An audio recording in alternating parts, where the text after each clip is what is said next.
In the sterile break room of St. Mary's Hospital, Dr. Elias Grant gripped Nurse Maya Thompson's wrists, laughing maniacally as his electric razor buzzed through her natural locks. "Hold still, ghetto girl. Time for a real makeover," he sneered, chunks of hair scattering like fallen dreams. But Maya sat calm, checking her watch. 15 minutes until her husband arrived. Little did the doctor know, his arrogance was about to shatter forever. The fluorescent lights buzzed overhead in the bustling break room of St. Mary's Hospital, casting a sterile glow on the tired faces of nurses and doctors grabbing quick lunches between shifts. It was just another Wednesday afternoon, the kind where the air smelled of reheated coffee and microwave meals, and conversations floated between patient updates and weekend plans. Maya Thompson, a dedicated ICU nurse with 5 years under her belt, sat quietly at a corner table, her natural locks neatly twisted and pinned back in a professional updo that complied with every hospital policy. At 28, Maya was known among her colleagues for her calm demeanor, sharp skills, and unwavering compassion, traits that had earned her praise from patients and subtle envy from some staff. But today she carried a quiet secret, one that simmered beneath her composed exterior like a storm waiting to break. Dr. Elias Grant, the hospital's veteran cardiologist, entered the room with his usual swagger, his white coat impeccably pressed and his voice booming as he regaled a group of residents with tales of his latest surgical triumphs. At 55, with a reputation built on decades of saving lives, Dr. Grant often masked his prejudices behind a facade of old-school professionalism. He spotted Maya immediately, his eyes narrowing at her hair, which he had complained about before in hushed tones to administrators. "Look at that," he muttered loudly enough for the room to hear, pointing with a fork mid-bite. "Standards are slipping around here. That hairstyle looks like it belongs in a music video, not a hospital." The residents chuckled nervously, shifting in their seats, but no one dared contradict him. Maya ignored the jab, focusing on her salad and reviewing. Notes on her tablet for her next patient, elderly man recovering from a heart attack whose vitals she had stabilized earlier that morning. The tension escalated as Dr. Grant approached her table, his cologne overpowering the room's neutral scent. He towered over her, his face twisting into a smirk. "Nurse Thompson, isn't it? I've been meaning to address this. Your appearance is unprofessional. It's distracting, unhygienic even. We have an image to maintain." Maya looked up calmly, her dark eyes meeting his without flinching. "Dr. Grant, my hair is clean, secured, and within guidelines. I've checked the handbook multiple times." Her voice was steady, laced with the discipline from her nursing training, but inside, she felt the familiar sting of being singled out. Not for her work, but for her blackness. Whispers rippled through the room as other nurses paused their conversations, phones subtly emerging from pockets to capture what might unfold. Undeterred, Dr. Grant laughed, a sharp, condescending bark that echoed off the walls. "Handbook? I'm the one who sets the real standards here. 20 years in this field, and I know what looks right." He glanced around, spotting a maintenance cart in the corner with an electric razor left by the janitor for trimming hedges outside. His eyes lit up with a twisted idea, and he grabbed it, testing the buzz. Time for a little impromptu lesson in professionalism.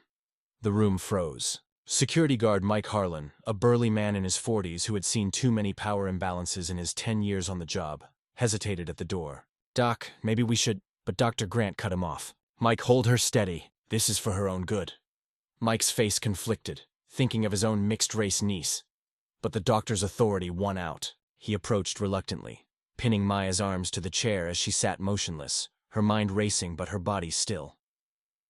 Maya's phone vibrated in her pocket. A text from her husband, Marcus. "On my way, love. Traffic's a nightmare. Be there in 15. She glanced at her watch. 2:45 p.m. 15 minutes. She could endure that. As Dr. Grant revved the razor closer, laughing at his own joke, Maya breathed deeply, drawing on the resilience that had carried her through nursing school on scholarships and late-night shifts. Little did Dr. Grant know Maya wasn't just any nurse.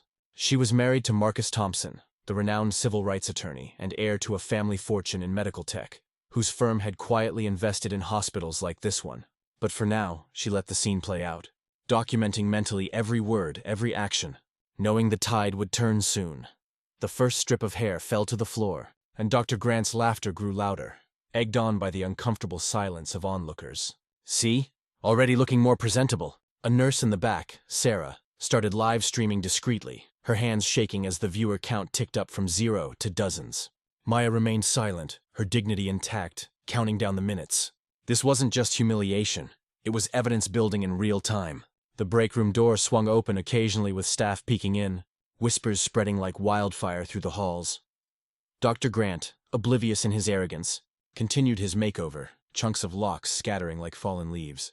Maya's thoughts drifted to how she and Marcus had met, at a charity gala for healthcare equity, where his passion for justice matched her quiet strength. He would be furious, but calculated, and he was coming. As the razor buzzed on, Maya's composure cracked only slightly. A single tear she quickly blinked away. Not from pain, but from the deeper wound of systemic bias she had fought her whole career. The room's atmosphere thickened, some staff murmuring protests but fearing repercussions. Mike loosened his grip slightly, guilt etching his face. "This ain't right," he whispered, but held firm under Dr. Grant's glare. The live stream hit 100 viewers, comments flooding in. "This is assault. Call HR!" Maya checked her watch again. 2:50 p.m., 10 minutes left. She could hear the distant hum of the hospital elevator, imagining Marcus stepping out of his sleek black SUV in the parking lot, briefcase in hand, unaware yet of the storm awaiting him. Dr. Grant paused to admire his work, wiping sweat from his brow with a triumphant grin. "Almost done. You'll thank me later when you look like you belong here." The irony burned in Maya's chest. She belonged more than he knew. Her husband's family company supplied half the hospital's equipment, a detail buried in financial reports Dr. Grant never bothered with. As another lock fell, she whispered to herself, "Just a little longer." The script was unfolding exactly as life often did for those underestimated. A slow build to an explosive reveal. The break room clock ticked relentlessly, each second bringing Marcus closer, and Dr. Grant's reckoning nearer. The murmurs in the break room grew as more staff filtered in, drawn by the escalating drama. Dr. Grant, fueled by his sense of untouchable authority, grabbed another section of Maya's locks, yanking harder than necessary. "Hold still, girl. This is for your own good, teaching you how to fit in with the professionals." His words dripped with condescension, laced with the kind of casual racism that had gone unchecked in the hospital for years.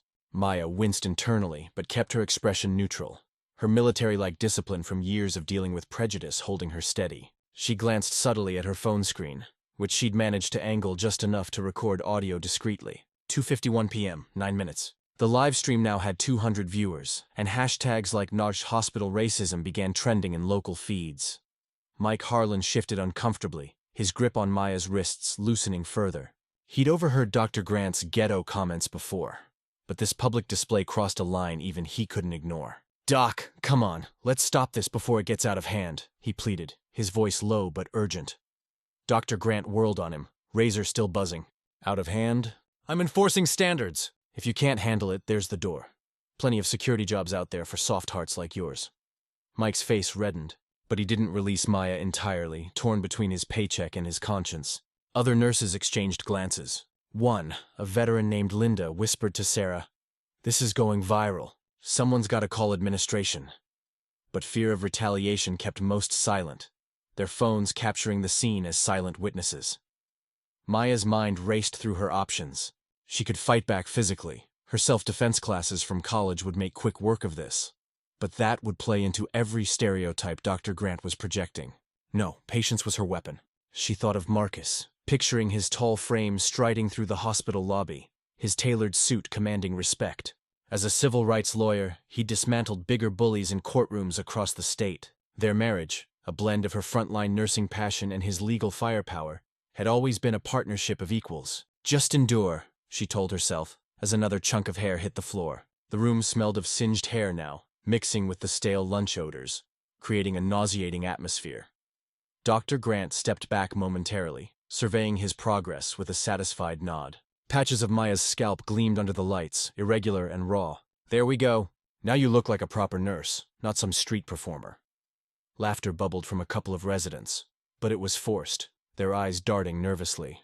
Sarah's livestream exploded to 500 viewers, comments raging, "This doctor needs to be fired. Where's the justice?" Maya typed a quick note on her phone with her thumb, despite the restraint. 2:52 p.m. ongoing assault. Witnesses, 15+ staff.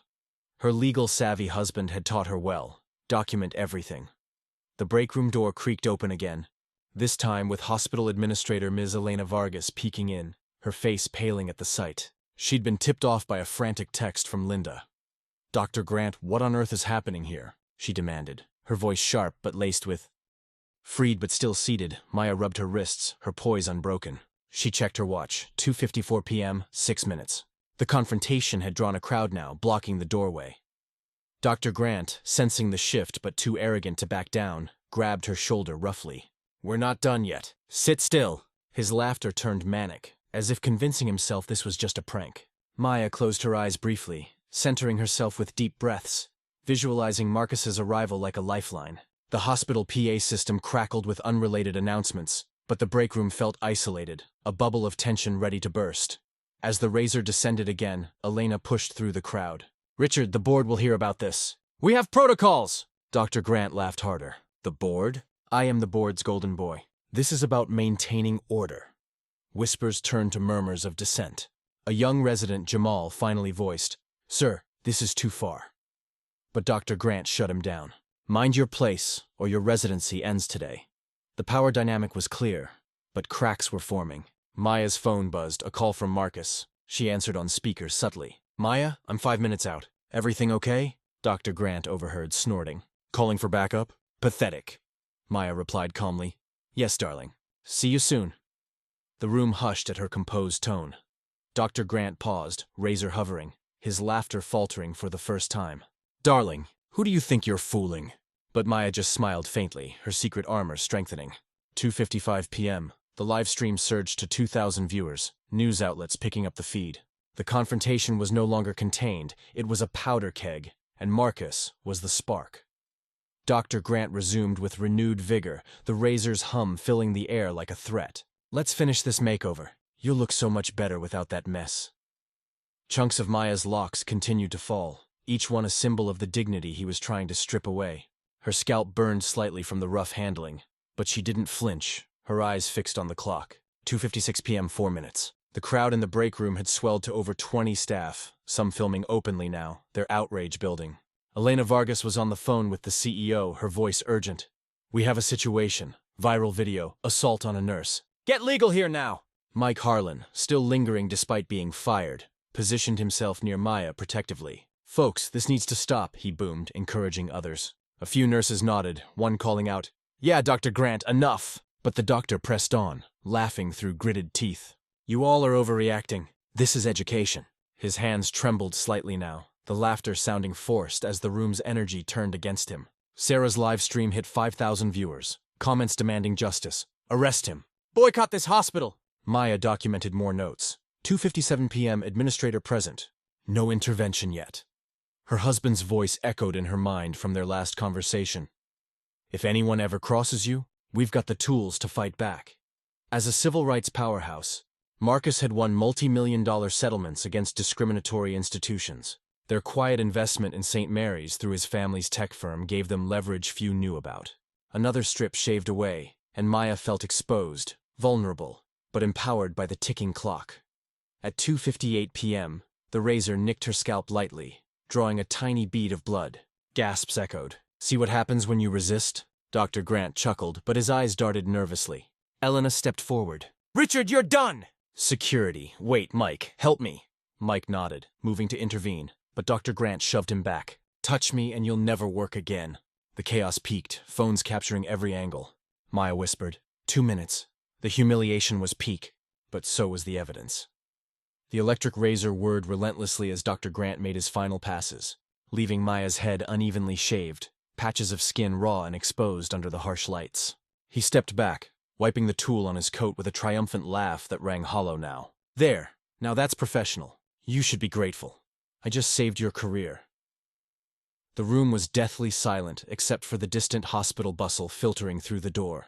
Maya's locks lay scattered like battlefield casualties, a visual testament to the assault. She touched her head gingerly, feeling the irregularity, but her eyes burned with quiet fire.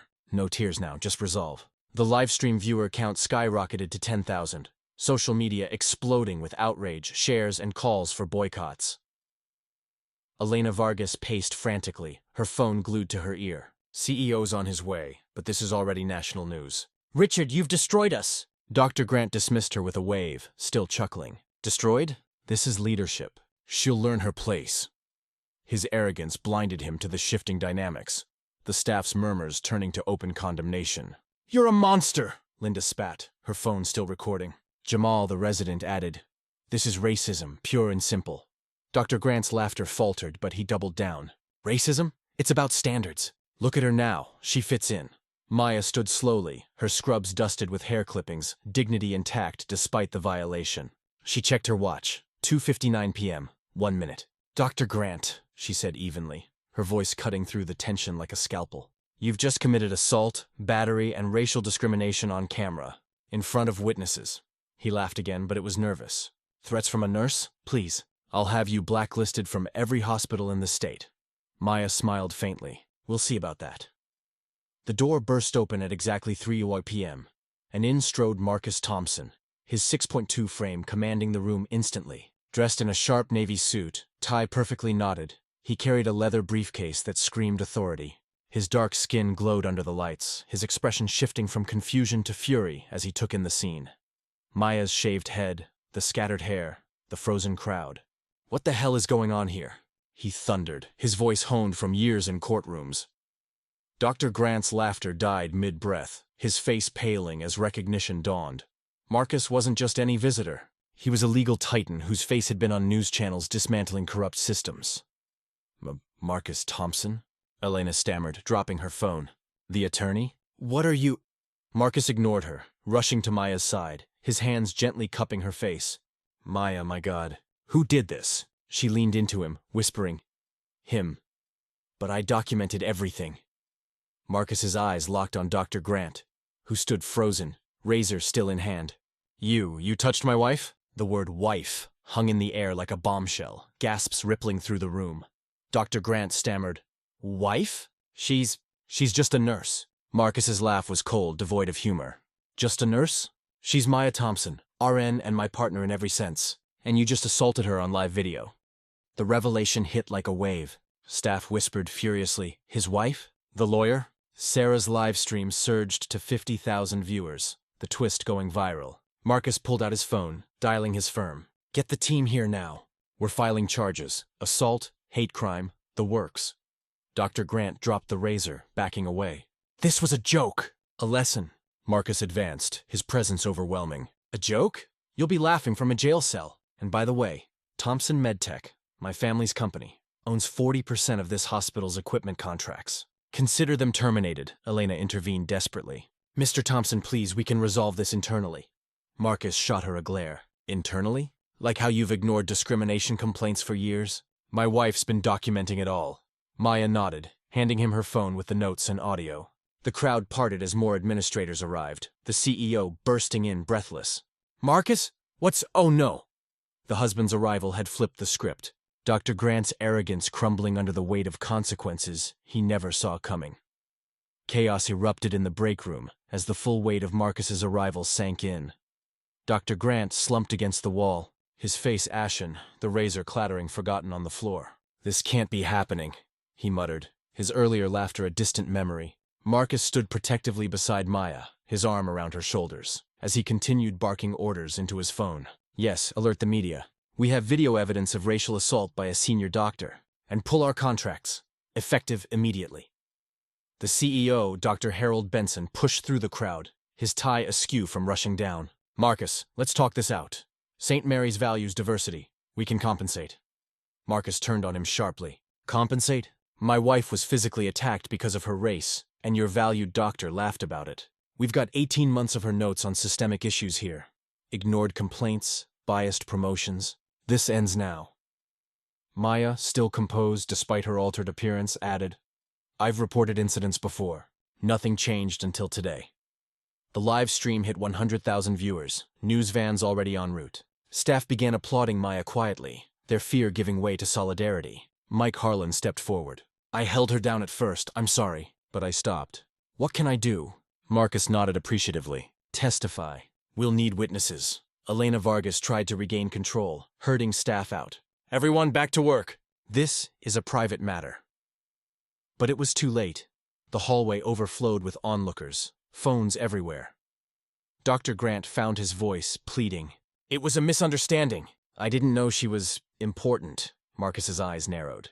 "Important? Every person here is important. But you targeted her because she's black. The CEO pulled Dr. Grant aside. Richard, you're suspended pending investigation. Go home. Grant protested weakly. But security, ironically, Mike's colleagues, escorted him out amid boos. In the ensuing hours, the hospital went into damage control mode. PR teams scrambled as St. Mary's racism trended nationwide. Marcus's legal team arrived, setting up in a conference room, reviewing footage and statements. Maya sat with them, her shaved head a stark symbol, recounting details meticulously. He called it a makeover for a ghetto girl. The lawyers nodded, building a case for a massive lawsuit.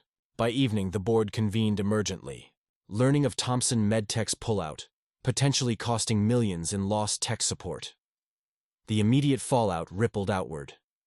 Dr. Grant's office was sealed, his privileges revoked. Social media doxed him, his home address leaking, forcing police protection.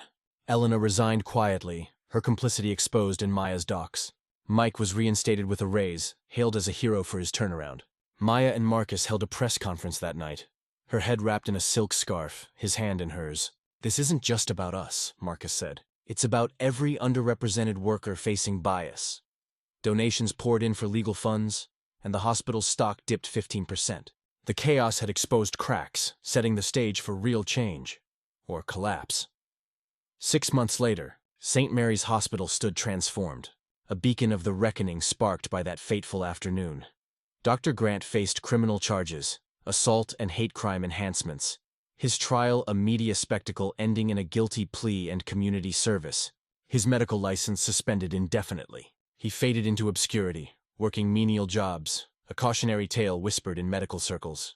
Marcus's lawsuit settled for $5 million, half donated to healthcare equity programs. Thompson MedTech reinstated contracts only after sweeping reforms, mandatory bias training, diverse hiring quotas, and an independent oversight committee chaired by Maya part-time. Patient care improved dramatically. Diversity led to better cultural competency, reducing errors by 20%. Staff retention soared as minority employees felt valued, turnover dropping 40%. Maya returned to nursing, her hair regrown into elegant twists, inspiring colleagues with her resilience. I endured for change, she said in interviews. Marcus's firm expanded, taking on more discrimination cases. The viral video became educational material in schools, teaching about prejudice and power. St. Mary's won awards for inclusivity, proving justice could rebuild stronger. The long-term shift wasn't just institutional, it was cultural, rippling to other hospitals adopting similar policies. In reflection, Maya's story teaches that quiet strength can topple arrogance.